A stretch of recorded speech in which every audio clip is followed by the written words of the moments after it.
ಜೊತೆಯಾಗಿ ನಿಂತ ಒರೆಸಿಕೊಂಡಾಗ ಹಗ್ಗದ ಮಗೆ ಅಂಗಿ ಒಣಗಿಸುವಾಗ ನಿನ್ನ ಮೈಯ ವಾಸನೆಯು ನೆನಪಾದಾಗ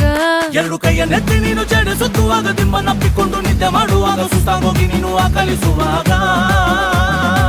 ಬತ್ತವಲ್ಲ ಫೀಲಿಂಗ್ಸು ಬಂದು ಬಂದು ಮುಚ್ಚಾಗ್ತಾವೆ ಫೀಲಿಂಗ್ಸ್